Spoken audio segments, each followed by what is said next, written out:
Dear students, I am Babul Chandra Das, assistant teacher, Orient Textile Mills High School. I think you are all well. You know, you are a long time absence at school because of coronavirus, that is COVID-19. So, you are lagging behind in some cases as you are not able to take part in school. So, today I am going to take you a class of 9 and 10, that is tech question. You know, I have to talk in Bangla for your great understanding. Tag. At first, you have to know what is tag. Tag is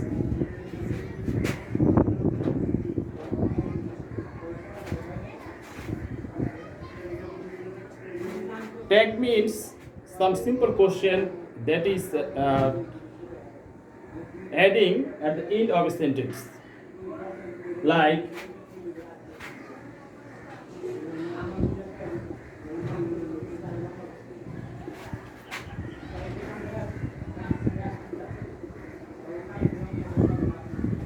you are a good student. So if I add a question at the end of the sentence, like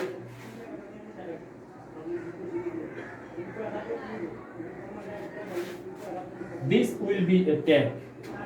সুতরাং বুঝতে পারছো যে যখন একটা বাক্য শেষে আমরা একটা প্রশ্ন জুড়ে দেব, সেই প্রশ্নটা অবশ্যই উত্তর হা অথবা না দিয়ে হবে। সেই প্রশ্নটাকে আমরা ট্যাগ বলব। এখন এই যে আমি এখানে আর নট ইউ এই প্রশ্নটা জুড়ে দিলাম, কেন জুড়ে দিলাম, কেন আমি এখানে আর নট লিখলাম এবং কেন এখানে ইউ লিখলাম, এটুকু যদি তুমি বুঝতে পারো তাহলে সেটাই তোমার পক্ষে ট্যাগ বুঝতে সহজ হবে।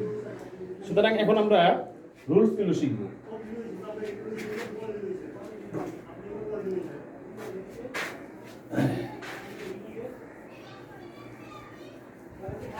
প্রথমত তোমাকে চিনতে হবে সেন্টেন্স। ট্যাগ করার প্রথম শর্ত হচ্ছে তোমাকে সেন্টেন্স চিনতে হবে, দ্বিতীয়ত ভার্ব চিনতে হবে। ভার্ব হচ্ছে সবচেয়ে গুরুত্বপূর্ণ, কারণ যদি তুমি ভার্বটাকে চিনতে পারো তাহলে সেটা তোমার পক্ষে ট্যাগ করার উত্তর সহজ হবে। তোমরা জানো যে ভার্ব বিভিন্ন ধরনের আছে, সেটা হতে পারে auxiliary verb, main verb, modal verb. এই তিন ধরনের ভার্ব যদি তুমি চিনতে পারো তাহলে সহজেই তুমি ট্যাগের উত্তরটা দিতে পারবে। আর সবচেয়ে বড় কথা, ট্যাগ করার জন্য তোমাকে আরও কিছু রুল শিখতে হবে। সেটা হচ্ছে যে যদি বাক্যটি হাবোধক হয় তাহলে ট্যাগটা তোমাকে নাবোধক করতে হবে, আর নাবোধক বাক্য হলে হাবোধক ট্যাগ করতে হবে। সুতরাং তোমাকে প্রথমে চিনতে হবে কোন কোন শব্দ থাকলে একটা বাক্য নাবোধক হয়। তো আমরা প্রথমেই নাবোধক চেনার জন্য কিছু নেগেটিভ ওয়ার্ডস আছে যেগুলো আমরা চিনে নেব।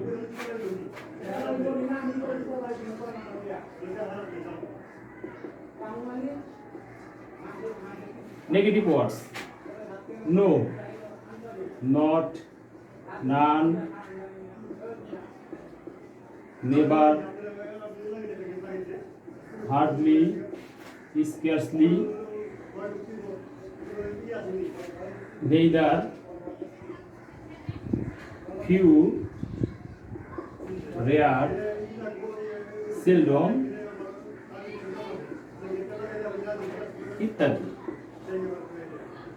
সাধারণত এই কটি ওয়ার্ড যদি কোনো বাক্যে তুমি দেখতে পাও তাহলে বুঝবে সেই বাক্যটা নাবোধক। আর নাবোধক বাক্যকে ট্যাগ করার সময় তোমাকে এই নট এর শর্ট ফর্ম এন্ড কমা টি এটা দেওয়া যাবে না, অর্থাৎ এটা ছাড়া তোমাকে ট্যাগটি লিখতে হবে।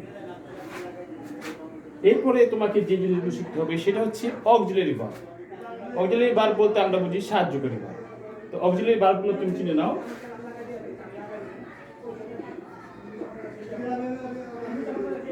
Auxiliary verbs: am, is, are, was, were, have, has, had। এরপরে তোমাকে চিনতে হবে modal verb. Modal verbs: can, could, may, might, shall, should,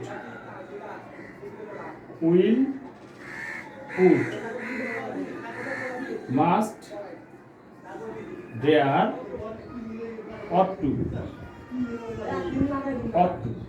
এই হচ্ছে মডেল ভার্ব। তো তুমি যখনই অক্সিলারি এবং মডেল ভার্বগুলো চিনতে পারবে, আর বাকি যেটা থাকবে সেটা হচ্ছে মেন ভার্ব। প্রত্যেকটা বাক্যেই এক একটা মেন ভার্ব অবশ্যই থাকবে। মেন ভার্ব যদি যখন হবে তখন তোমাকে ট্যাগ করতে হবে যে শব্দগুলো দিয়ে, সেটা হচ্ছে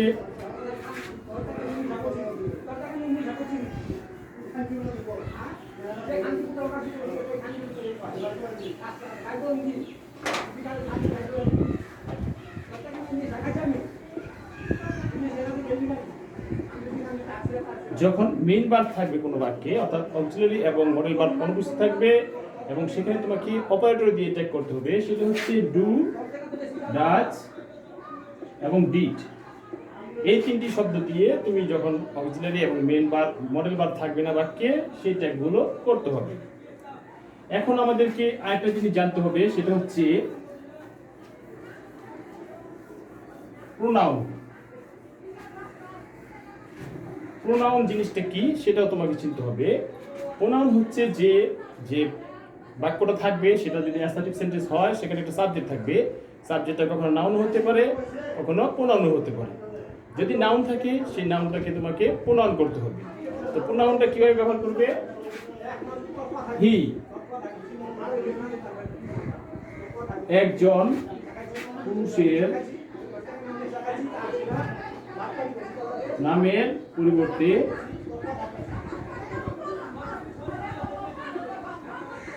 হি বসে। শি,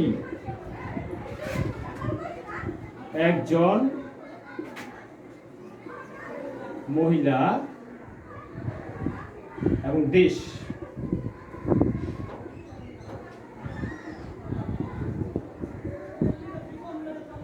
নামের পরিবর্তে শি বসে। ইট, একটি মাত্র বস্তুকে যদি বোঝায়,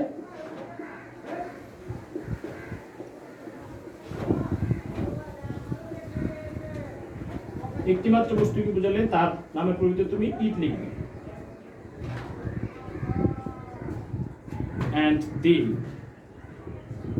যখনই দেখবা যে সাবজেক্টটা একের অধিক, অর্থাৎ সেটা ব্যক্তি হতে পারে, বস্তু হতে পারে, যাই হোক না কেন, তার পরিবর্তে তুমি দে লিখবা। অর্থাৎ একের অধিক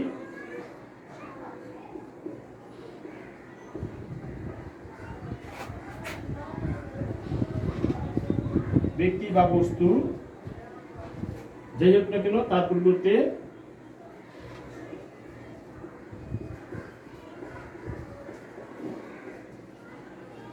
দে বসবে। সুতরাং আমরা চিনতে পারলাম প্রোনাউনটা কি জিনিস। এই শব্দগুলো জানতে পারলে তুমি যখন দেখবা যে বাক্যে সাবজেক্টটা নাউন হিসেবে আছে, তো সেই নাউনটাকে তুমি পরিবর্তন করে হি, শি, ইট, দে তাদের অর্থ অনুসারে বসাবে।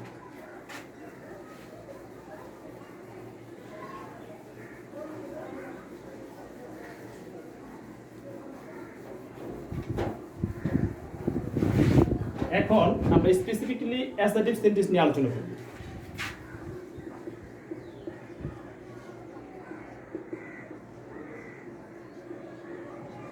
তোমরা জানো অ্যাসার্টিভ সেন্টেন্সের ট্যাগটা কিভাবে হবে সেটা নিয়ে এখন আমি আলোচনা করব। অ্যাসার্টিভ সেন্টেন্স কাকে বলে সেটা জানো, যে কোনো কিছুর বর্ণনা বোঝালে সেটাকে অ্যাসার্টিভ সেন্টেন্স আমরা বলবো। তাছাড়াও চেনার উপায় হচ্ছে সাবজেক্ট থাকবে, সাবজেক্টের পর ভার্ব, সেটা হতে পারে অক্সিলারি ভার্ব বা মডেল ভার্ব বা মেইন ভার্ব, যে ভার্বই হোক না কেন, সেটা সাবজেক্টের পরে ভার্ব প্লাস অবজেক্ট থাকলে সেটাকে আমরা অ্যাসার্টিভ সেন্টেন্স বলবো। এখন শিখবো অ্যাসার্টিভ সেন্টেন্সকে কিভাবে ট্যাগ করতে হয়। রুলস 1, যদি বাক্যে অক্সিলারি বা মডেল ভার্ব থাকে,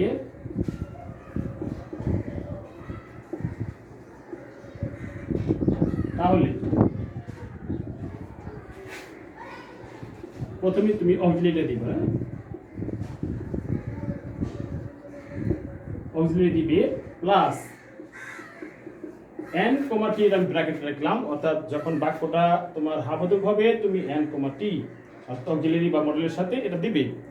আর যদি না থাকে তাহলে এই শব্দটা আমরা দিব না। নাউন বা সাবজেক্ট এর প্রোনাউন দিবে। প্রোনাউন কেউ দিতে হয় সেটা আগে তোমাদেরকে বলেছি। এরপরে সবচেয়ে গুরুত্বপূর্ণ এই প্রশ্নবোধক চিহ্নটা তোমাকে দিতে হবে, অর্থাৎ প্রশ্নবোধক চিহ্ন যদি তুমি না দাও তাহলে তোমার ট্যাগ হবে না। সাপোজ একটা বাক্য লিখি আমি,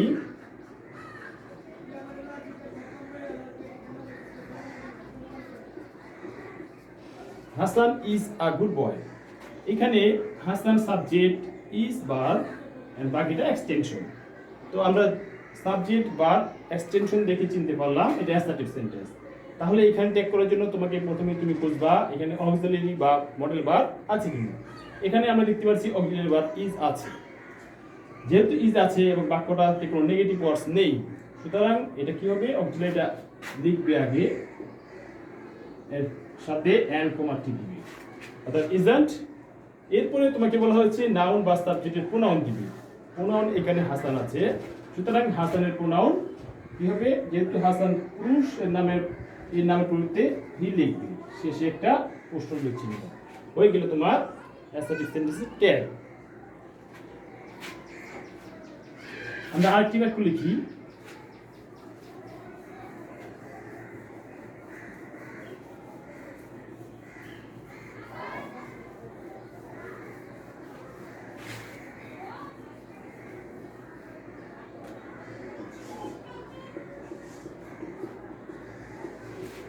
she can't make a doll। এখানে দেখতে পাচ্ছি she can't make a doll, subject আছে, মডেল ভার্ব আছে, মেইন ভার্ব আছে। তুমি এখানে খেয়াল করবে যে এখানে মেইন ভার্ব আছে, মডেল ভার্ব আছে, তোমাকে করতে হবে মডেল ভার্বটাতে। তো মডেল ভার্বের সাথে আবার বাক্যে নট আছে, অর্থাৎ সেটা নেগেটিভ বাক্যটা, সুতরাং এখানে নট দেওয়া যাবে না। উত্তরে তুমি প্রথমে ক্যান লিখবা, এরপরে সাবজেক্টের প্রোনাউন, সাবজেক্ট এখানে she প্রোনাউনে আছে, সুতরাং she লিখবে, শেষে একটা প্রশ্নবোধক চিহ্ন দিবে। ওকে, এরপরে আমরা শিখবো যদি অক্সিলারি মডেল না থাকে তাহলে কি করবে।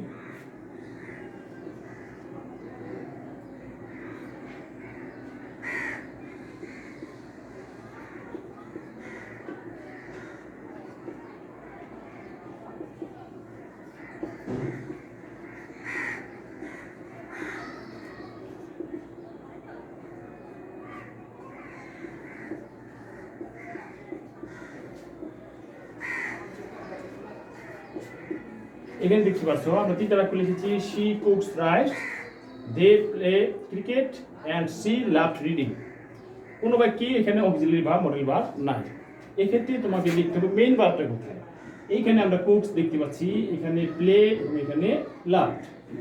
এখন তোমাকে বলা হয়েছিল যদি অক্সিলারি বা মডেল ভার্ব না থাকে তাহলে ডু, ডাস এবং ডিড দিয়ে ট্যাগ করবে। এখন তুমি ডাসটা দিবে কখন, ডুটা দিবে কখন এবং ডিডটা দিবে কখন। খেয়াল করবে যখন ভার্বের সাথে তুমি এস বা ইএস দেখতে পারবে সেক্ষেত্রে ডাস দিবে। এখানে কোনো কোথাও তোমার নেগেটিভ ওয়ার্ডস নাই, সুতরাং এখানে নট দিতে হবে। এবং সাবজেক্ট শি প্রোনাউন হিসেবে আছে, এই প্রোনাউনটা এখানে দিবে এবং শেষে প্রশ্ন দিবে। এটা দেখো, দে প্লে ক্রিকেট, প্লে হচ্ছে ভার্ব, এই প্লের সাথে এস বি এস নাই বা ভার্বের পাস্ট ফর্ম নাই, এস বি এস নাই, সুতরাং এটাকে আমরা ডু নট দিই, ডোন্ট দিই। এরপরে দেখো এখানে লাভড, ভার্বের পাস্ট ফর্ম, যখন ভার্বটা মেইন ভার্ব হবে এবং পাস্ট ফর্ম থাকবে সেক্ষেত্রে ডিড নট দিতে হবে তোমাকে। এবং এখানে নাউনের প্রোনাউনে আছে she, সুতরাং এই প্রোনাউনটাই দিই। সো আমরা অ্যাসার্টিভ সেন্টেন্সের ট্যাগটা মূলত শিখে গেলাম। এরপরে ট্যাগ মূলত হয় ইম্পারেটিভ সেন্টেন্স। ইম্পারেটিভ সেন্টেন্সের ট্যাগও খুবই সহজ।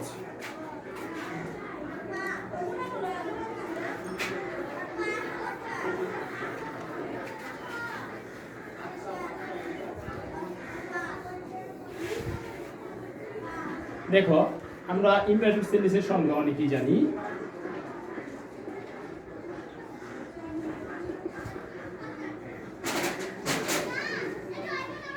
যে সেন্টেন্স দ্বারা আদেশ, উপদেশ, অনুরোধ, নিষেধ বা নির্দেশ ইত্যাদি বোঝায় তাকে আমরা ইম্পারেটিভ সেন্টেন্স বলি। অনেক ক্ষেত্রে আমরা বাক্য পড়ে বুঝতে পারি না যে কোনটা আদেশ, কোনটা উপদেশ বা কোনটা নিষেধ। দ্যাট ডাজন্ট ম্যাটার, এটা কোনো সমস্যা না। তোমাকে কিছু চেনার জন্য কৌশল আছে, সেটা হচ্ছে অর্থাৎ ইম্পারেটিভ সেন্টেন্সটা তুমি কিভাবে চিনবা সেটার জন্য এটা খেয়াল করলেই হয়। কারণ তোমার 19-এর পরীক্ষা যা আসে তোমাকে এত দক্ষতা তোমার যাচাই করে না, তুমি মূলত বেসিক নলেজটাই যাচাই করেই পরীক্ষার প্রশ্ন হয়। এই ক্ষেত্রে চেনার উপায়, বাক্যের শুরুতে তোমার ভার্ব 1 থাকবে বা ডু নট থাকবে, প্লিজ থাকবে, নেভার থাকবে,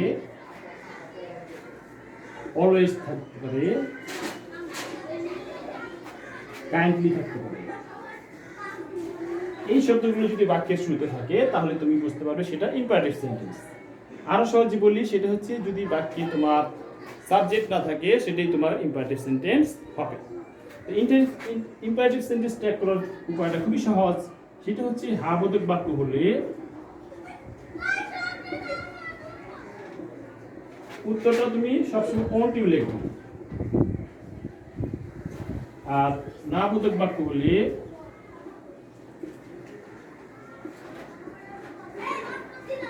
উইল ইউ লিখে প্রশ্নবোধক চিহ্ন দিবে, তাহলে তোমার ট্যাগ হয়ে যাবে।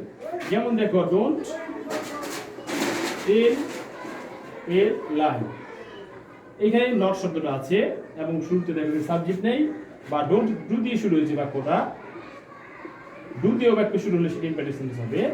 তাহলে এটা কি হবে? With you. আরেকটা বাক্য লিখি, নেভার টেল এ লাই, এইখানে দেখো শুরুতে নেভার শব্দটা আছে, এই নেভার শব্দটা যদি আমার বাক্যের শুরুতে থাকে তাহলে সেটা ইম্পারেটিভ সেন্টেন্স হবে।